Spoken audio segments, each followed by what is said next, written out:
السلام عليكم ورحمة الله وبركاته. بسم الله الرحمن الرحيم.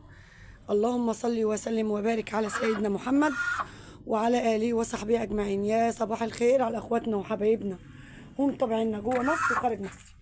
سموا بالله، صلوا على رسول الله حبيبنا وشفيعنا محمد صلى الله عليه وسلم. اللهم صل وسلم وزد وبارك عليك يا حبيبي يا شفيعي يا رسول الله. طبعا زي ما انتم شايفين الفيديو، اللهم صل على النبي، من عند البط المسكوفي الار 41 والبط البيور الفرنساوي بتاعنا. طبعا ان شاء الله انا هنزل لكم الفيديو النهارده بالميزان، هنشوفوا الوزن النهارده معانا قد ايه. اللهم صل على سيدنا محمد. الناس اللي بتسال في التعليقات وما تكونش متابعه معايا او بتخش القناه جديد، البط البيور الفرنساوي ده بيتدبق على شهرين، والبط المسكوفي الار 41 تبداي ذبحي فيه من عمر 4 شهور زي ما انت عايزه. بس البط البيور الفرنساوي لازم شهرين وتذبحي، ما ينفعش تسيبيه، سبتيه بيفرغ. الكلام ده للناس اللي دخلت القناه جديد. لكن البط المسكوفي من عمر 4 شهور تبداي تذبحي فيه، عايزه تسيبيه ما بيحصلوش اي حاجه، بيشيل معاكي وزن بالعكس اكتر، كل ما بيقعد بيشيل وزن اكتر. غير طبعا البيور الفرنساوي اللي هو الابيض ده لازم له مده معينه تذبحي فيها. المهم احنا طبعا عارفين ان في ذكر بط جاي غلطه في وسط المسكوفي اللي هو الار 41. احنا عارفين وقلت لكم الفيديو اللي مشي في ذكر بط. المتابعه قالت لي يا ام مصطفى الذكر البط ده عندك بغال. المهم احنا هنوزن النهارده اللي احنا هنذبحه، هنزل لكم ميزان النهارده باللي احنا هنذبح الصبح او بكره او بعده نذبحه، اللي هم هنذبح الخمس بطات بيور الفرنساوي، وهنذبح الذكر اللي هو الايه اللي قالوا عليه بغال ده يا جماعه اهو، اللي انا عامله عنده الكاميرا ده رقبته كده البني تايجر اهو، ده الذكر اللي هيتذبح. فاحنا هنعمل ايه بقى؟ اللي هنذبحه هو اللي هنوزنه. فالذكر دي بغال، ذكر دي يا جماعه بغال اللي هو المولر والبغال هو اسم واحد. في ناس بتقول مولر وناس بتقول واحد، ناس بتقول بغال وهو الاسم واحد، يعني هو بط واحد سواء مولر بغال، هو البط واحد نوع واحد، اللي بيقولوا عليه الاسمين دول هو بط واحد، بس هو له اسمين بغال او مولر. اللي هنذبحه هو اللي هنوزنه. فاحنا هنوزن معاكم بطتين ولا 3 على حسب ما نوزن. من البط اللي قدامكم ده البيور الفرنساوي هنوزن الذكر البغال اللي احنا هنذبحه بس كده. المهم احنا جهزنا الميزان زي ما انتم شايفين هناك اهو، ومشفرين ومجهزين. هنيجي بقى، بس لازم وانا بوزن هكتف الحاجه اللي انا هوزنها، لان عمر ما في ذكر بط هيستقر على الميزان. فاحنا هنشوف استقر ما استقرش هجيب فتله دبره واربطه عشان تشوفوا الميزان بتاعه صح. طبعا البط البيور الفرنساوي ده النهارده كده بقى له شهرين بالظبط، يعني هو يوم 25/1 هيبقى له شهرين بالظبط. خلاص يوم 2 يعني خلاص يعتبر احنا النهارده كده يعتبر احنا في شهرين كده. فاحنا هنعمل ايه الاول؟ هنشد ريشه من اللي احنا هنذبحه، برضه هنشد ريشه من البط الابيض ده اللي لو فيها دم هيبقى ما استواش، ما فيهاش دم هيبقى استوى. نفس الكلام الذكر البغال هنشد منه ريشه، لقينا فيها دم ما استواش، ما فيهاش دم استوى. طبعا دي بيتذبح على 3 شهور. طبعا البط المسكوفي ده انا جايباه قبل البط البيور بفتره. البط المسكوفي ده عنده 4 شهور اصلا. بط المسكوفي عمره 4 شهور، عمره هقول لك هحسب تاني برضه عشان ما تلخفنش. 3 شهور يا رب، 3 شهور 3 شهور عفوا. انا جايباه من اول شهر 11 و12 وادي واحد عنده 3 شهور. فطبعا سبحان الله، هو سبحان الله جه على ميعاد البغال ان هو يتذبح. يعني البط البغال اصلا بيتذبح عمر 3 شهور، فاحنا كده هنذبح في الوقت الصح. فعمر البط المسكوفي بالبغال 3 شهور والبط ده شهرين، بينهم ومن بعض شهر. سموا بالله وصلوا على رسول الله. اول حاجه هنشد ريشه من اي بطه بيضه من هنا، ونشد ريشه من البط البغال، نشوف شكل الريشه هي اللي هتحكم. فيها دم هنسيبه، ما فيهاش دم هنذبح. برضو كل حاجه هتبقى قدامكم يا حبايبي. طبعا مسكنا ذكر بط بيور اهو، هنشوف الريشه بتاعته. برضو هنرجع ونقول الريشه اللي هتحكم. انا بشد الحاجه قدامكم، لو فيها دم مش هنذبح، خلي بالكم. يعني لو لسه عليه شويه، انا عايزه اقول لكم ان الذكر تقيل في ايدي، بس هنرجع ونقول لو الريشه فيها دم هصبر شويه لما يستوي. فانا هشد قدامكم الريشه فيها دم هنصبر مش هنذبح. بصوا يا جماعه، عايزه اقول لكم الذكر تقيل معايا. بصوا الريشه، بصوا الريشه بصوا الريشه، بصوا الريشه فيها ايه، زهره حلوه يا الريشه فيها دم، الريشه لسه فيها ايه، لسه فيها دم. كده هنقعد شويه، لسه مش هنذبح البط دلوقتي اهو. تاني اهو، هاتي ثبتي اهم الريشه قدامكم، انا بشدها قدامكم اهي. تاني اهو عشان بس نثبت كلامنا اهو.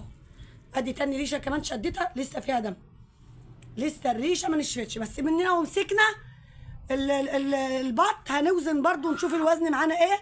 مننا ومسكنا واحد.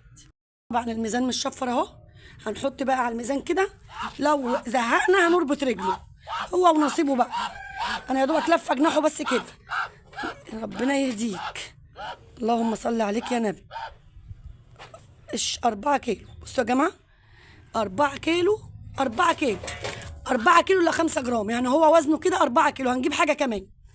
4 كيلو، 3 كيلو 835 جرام، 3 كيلو 835 جرام، دي 3 كيلو 835 جرام، يعني نقول 4 كيلو الا ربع. بقى اللي انا وزنتهم لكم قبل كده كانت كرة اللي ليها صوت دي، اللي بتعمل الصوت اللي في ايدي دي انتهيه، فانا هوزنها لكم بقى كده وخلاص. 3 كيلو 215 جرام، 3 كيلو 215 جرام، يعني نقول 3 كيلو داخله على وربع، 3 كيلو داخله على وربع، دي انتهى يا جماعه. 3 كيلو داخله على وربع، ونشد ريشه منها برضو اهي. بصوا هنشد برضو ريشه من النتايه اهي. بصوا بصوا يا جماعه، بصوا الدم، بصوا الدم لسه يا جماعه ما استواش اهو، لسه البط ما استواش. هو الوزن مش وحش، حلو. في الدكوره داخله على 4 كيلو، وادي النوتي داخله على 3 وربع، فلسه شويه. مش ما نستعجلش على الحاجه لما تستوي وهتشيل معانا وزن برضو. لو هتقعدي اسبوع ما تستعجليش. برضو هنوزن الذكر البغال بالمره زي ما انتم شايفين. ده الذكر البغال اللي هو المولر. طبعا برضو بالمره مننا بقى وايه، وجبنا الميزان. اي نعم احنا كده مش هنذبح، والله انا ما بشوف اللي قدامكم. طبعا الذكر اهو، وهنشد برضو ريشه بيضه وريشه سودا، نشد الاثنين اهو. الصلاه على النبي. ده استوى بقى اهو، شفتوا بقى شكل الريشه ناشفه. بصوا يا جماعه، الريشه ما فيهاش ولا نقطه دم، ناشفه خالص، ما فيهاش نقطه دم اهي. شد ريشه سمراء برضو اهي، ولا الهوا ولا الهوا. بالصلاه على النبي، دي اللي هيتذبح. الذكر البغال ده هو اللي هيتذبح بس، لكن ال5 البيور هستنى عليهم اسبوع، 4 ايام، 5 ايام، على حسب ما اشوف الريشه بتاعتهم. لو نشفت ما بقتش فيها نقطه دم زي ده كده هذبحهم. المهم ده هيتوزن وهو دي اللي هيتذبح بس. الصلاه على النبي. ده 4 كيلو، يعتبر نقوله 230 جرام، يعني داخل على 4 كيلو وربع. نقول 4 كيلو وربع يا جماعه. هو بس مني مش ثابت على الميزان كويس اهو. 4 كيلو، لا هو ثابت اهو، 4 كيلو و300 جرام، 4 كيلو 300 جرام، 340 جرام كمان، 340 جرام، 4 كيلو 340 جرام. بالصلاة على النبي. طبعا يا جماعة دي بغال، والبغال طبعا بيشيل وزن. لو اتدبع على 4 كيلو 340 جرام او 4 كيلو وربع مش وحش. ده معدي ال 4 كيلو، يعني كمان 150 جرام ولا حاجة ب 4 كيلو ونص. هو حلو قوي كده. كده خلاص، دي كمان الريشه بتاعته نشفت، يبقى كده خلاص ايه، هيتذبح. وعايزه اقول لكم البط البورو الفرنساوي الريشه كلها مش دم، ده الطرطوفه يعتبر بس اللي انا بعصرها هي اللي فيها دم اهو. من هنا كده ناشفه يا جماعه، بصوا من هنا ناشفه، بس هي الطرطوفه اللي فيها دم. يعني ما فيش 5 6 ايام بالكتير الريشه دي هنكتشفها برضو ونشوفها ان كان استوى. مش هنوزن تاني كده. انا هوريكم الميزان، هو بيبقى في حدود النتايه 3 كيلو ونص، والذكر 4 كيلو في البور الفرنساوي. وفعلا هو الموضوع كله داخل على كده زي ما انتوا شفتوا الوزن.